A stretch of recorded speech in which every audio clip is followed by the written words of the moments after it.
Welcome to the Real News Network. I'm Jessica Devereaux in Baltimore. U.S. Secretary of Defense Chuck Hagel resigned after less than 2 years on the job. He's been leading efforts to deal with the rise of the Islamic State in Iraq and Syria, plans for troop withdrawal in Afghanistan, and of course, the Pentagon budget. And now that he's out, we want to take a look at his record on these issues. Here to help us unpack all of this are our two guests. Joining us from Washington, D.C. is Phyllis Bennis. Phyllis is a fellow and the director of the New Internationalism Project at the Institute for Policy Studies. Also joining us from Illinois is Robert Naiman. Robert is the policy director of Just Foreign Policy. Thank you both for joining us. Thank you. So Chuck Hagel's resignation really comes only days after reports broke that President Obama signed an order to send more troops to Afghanistan through 2014. This is a real turn in position after the administration said there would be no combat role for U.S. troops in the upcoming year. So Phyllis, I want to turn to you. What was Hagel's position on all of this, and how did he fare in terms of sticking to this policy plan of U.S. troop withdrawal? Well, Hagel had come into office very much representing a traditional kind of realist approach to the role of the U.S. military. He was brought in to carry out what was thought to be the Obama plan for withdrawing troops, ending the wars in Iraq and Afghanistan, reducing the military budget. And from the beginning, he was under enormous pressure. There were a lot of allegations, and it's hard to know which of them may be true, which ones may be exaggerated, that the very tight team close to President Obama, based on his old Chicago gang and his closest advisors, including people like Susan Rice and others, who opted for a more aggressive, what's sometimes called the liberal interventionist school, that wants a much greater military role for almost every international challenge facing the U.S., that they had much more influence on the president than the defense secretary did. His claim was that he didn't talk much at meetings because he spoke only when he was alone with the president. But be that as it may, the job he was brought in to do is no longer what's happening. He was brought in to oversee the withdrawal of troops and the ending of these wars. The wars are now escalating. There are more troops being sent on a longer mission to Afghanistan. U.S. troops have returned. We have boots on the ground again in Iraq. And the military budget is rising again. So the question of what Hagel's role would have been was very unclear. And it's in the context of that, plus the impact of the elections, where there was a great deal of criticism from the right on Obama for being responsible for the debacle going on in the Middle East, where wars are escalating. So it seems that Chuck Hagel is a likely scapegoat for some of those critiques as well. I'm glad you mentioned the budget, Phyllis, because in the past, Hagel really said that the Pentagon's budget was just too bloated. So, Robert, I want to get your take. How did the defense budget do under his watch? Well, until recently, it didn't mostly rise over the caps that Congress agreed to. And Hagel's role wasn't so much to cut the Pentagon budget as to be a defense secretary, the proposed role, as to be the defense secretary that would be okay with the budget being cut, be okay with the caps, not be endlessly complaining that the Pentagon didn't have enough money. We saw when Leon Panetta was made Secretary of Defense, people were hopeful that he would be an advocate for the Pentagon living within smaller means, and turned out to be the opposite. Somebody was always complaining that the Pentagon didn't have enough money. So Hagel's role was supposed to be the guy that goes in and says, okay, well, we have smaller means now. How do we live within these smaller means? And he largely, and for the most part, did do that. But as Phyllis said, now we're in a different world where unfortunately, the Obama administration seems to be signaling that it's not interested in those two missions anymore that they brought Hagel in for. Not interested in ending the war in Afghanistan, not interested in cutting the Pentagon budget. So far, they've asked for a small increase in the Pentagon budget. But what I fear is that this is an opening signal for a much bigger increase, perhaps with a new defense secretary. And we'll see when a new secretary is named which direction they intend to go.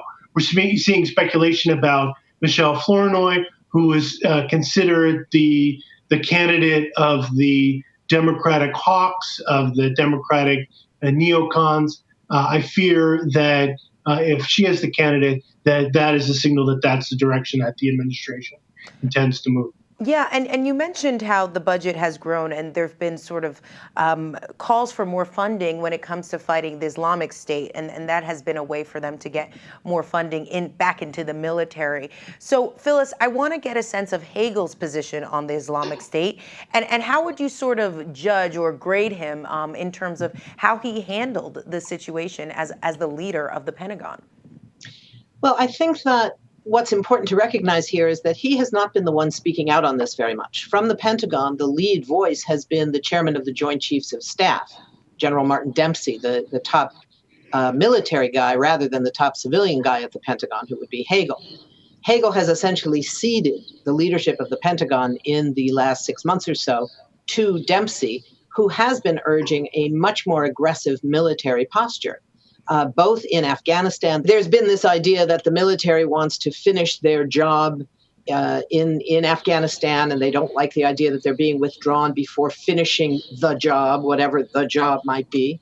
And it's really been Dempsey that's led that. Hagel has been rather silent. Similarly, on the question of the decision to go to war against ISIS, escalating dramatically, sending troops back to Iraq, and essentially going back to war, reestablishing what we might call the global war on terror 2.0, has been done under Hagel's watch, with some sense that maybe it wasn't his first choice, but he's certainly never said a word that would indicate that he opposed it. There's no indication now that his leaving now is an indication of that either. Every indication is that he was urged, maybe forced to resign by the Obama administration. Again, because what Bob said earlier, he was brought in to do one job, and what the Pentagon is doing now is a different job. He has not been a politically engaged Secretary of Defense in the sense that he has gone to the public with different views of what the role of the military should be. His job, and he has done it silently largely, has been to implement the escalation that we're now seeing. In the earlier period, the first year and a half or so of his tenure, he oversaw the reduction of troops from Afghanistan, but at a very slow rate. And there's no particular sense that he was playing a major role in setting the policy.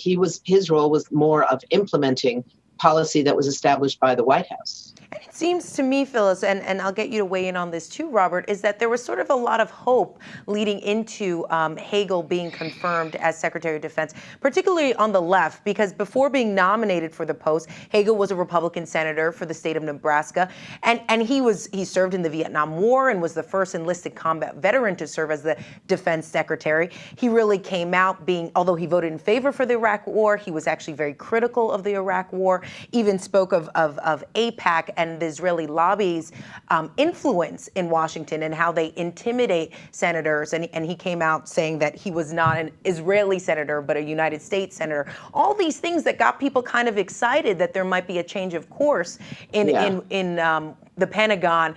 So for both of you, I'll ask Robert first, was his term sort of a disappointment? What's your take?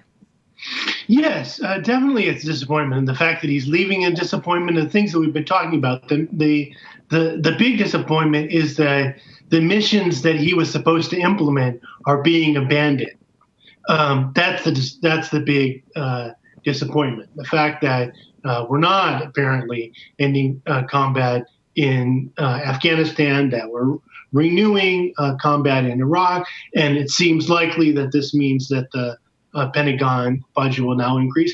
That's the disappointment. It's the zigzag on policy that his departure represents. The the context to keep in mind for why people were optimistic or hopeful about this is that historically, Democratic presidents appoint right-wing secretaries of defense. There's been kind of a rule that you're allowed to have a lefty for Secretary of Labor, you're allowed to have a lefty for health, but when it comes to the Pentagon, you have to appoint a right-wing Democrat to the Pentagon. So the idea that we would have a Secretary of Defense who's actually, obviously right, left is kind of messy words here, but more skeptical of the use of military force than others in the administration, others in Washington. That really represented potentially new development. So yes, it's disappointing that we're not seeing that road followed through on, but the opposite road, back to escalation of military force. How about you, Phyllis? What's your take? I also think that there were some illusions about Chuck Hagel. He had made some quite strong statements, unusually so, that Bob indicated. He had made some quite strong statements that you indicated about the role of AIPAC, intimidating senators, et cetera. And I think some people believe that might herald a shift in U.S. policy towards Israel. It didn't. And I think some of us thought it wouldn't. But there was that sense that maybe it could. And again, the disappointment is in the context of, could it have been worse? And the answer is yes, it could have been worse. We could have had somebody who was urging greater militarization, greater funding of the Pentagon, et cetera. So in that context, the kind of realism of Hagel was a bit of a relief, perhaps. But it's very similar to what we're seeing now in terms of the claims about, from some Israel supporters, that the Obama administration is criticizing Israel. Oh my God, they're criticizing Israel. Well, they're not criticizing Israel. And Hagel did nothing to change the military relationship between the U.S. and the Israeli military, did nothing to change the $3.1 billion a year that the U.S. gives directly to the Israeli military. For example, he never said, this does not make us safer. This is not a military gain for us. He never said anything like that.